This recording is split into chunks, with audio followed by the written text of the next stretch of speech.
Imagine you're on a roller coaster. You're on your way up and everything is going along smoothly. But then all of a sudden, everything changes. You're on your way back down and your fortune has changed. We can think about the way Angie Thomas orders events and the hate you give, like being on a roller coaster. So let's turn this into our objective for today. Students will be able to analyze Thomas's decisions regarding the way she orders events to create and release tension, much like being on a roller coaster. She does this by slamming two events right next to each other that bring out two very different emotions for the readers. We're going to see how Thomas really does this and what effect it has on readers and characters alike by plotting points on our fortune lines charts. So let's look at some passages from chapter 18 to see how she does this. If you have your book, go ahead and reread or skim the full chapter. If you don't, then the passages I provided on the next couple of slides will be enough to get the job done. So pause the video and read this page and then move on to the next, stopping and starting the video as you need.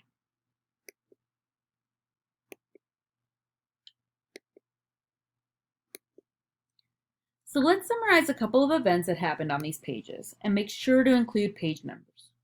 First, the family is driving through a neighborhood that looks almost like Uncle Carlos's. They arrive at a house that will hopefully be theirs. Lisa tells the family that she got the nursing job. The family's having a great night together, reminiscing, eating ice cream, and watching basketball. Someone shoots into their house, and Maverick shoots back. And then Carlos shows up, and Star says she doesn't want to testify. So now we're going to plot these events on our fortune lines chart. We'll fold a piece of paper in half lengthwise. That fold will represent neutral events or events that are neither super positive nor super negative. We'll take these events and plot them in order in relation to whether or not they bring out these emotions. So here's my example using the events we just collected. I have placed the first event pretty close to the middle. The family's just driving through the neighborhood, and this seems pretty normal. Next, they arrive at a house that they find out they might be moving to. To me, this seems pretty positive. We know Garden Heights is dangerous, and Star says this neighborhood makes her feel safe. Here, we start to feel a sense of excitement. Next, Lisa tells them that she got a nursing job that she applied for.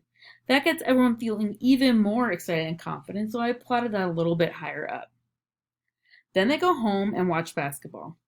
Why might I have put this moment so high up on the chart?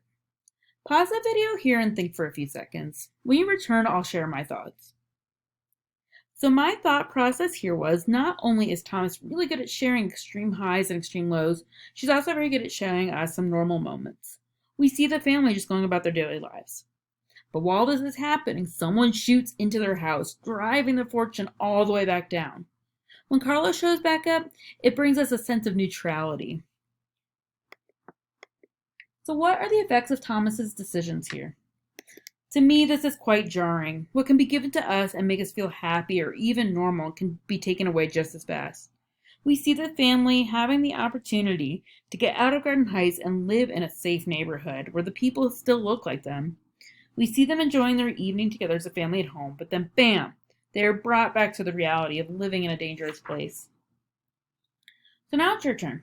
Again, if you have your book, reread or skim through chapter 21.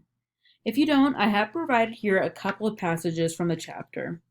After you have read through these pages, create a list of events that you think are significant or emotionally charged, whether positive or negative, and then plot them on your fortune lines chart, including your page numbers. Then connect your dots and see what the overall effect of doing this is. Now, the interesting thing about doing this activity is that it is subjective, which means everyone might pick different events and everyone might feel differently about each event. However, we do have to remember that Thomas puts events next to each other for a purpose, and that is our goal. We are analyzing the way Thomas orders the events and what effect they have. So here I've provided some pages from chapter 21. Stop and start the video as you need to.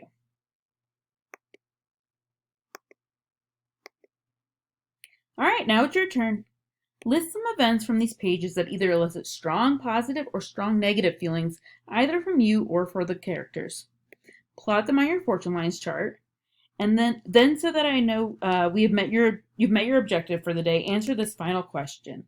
How do the order of events create and or release tension in these passages? And if you want some extra practice, reverse to chapter 20 and do this work with the big fight between Haley and Star. I bet that scene alone will take you on a roller coaster ride.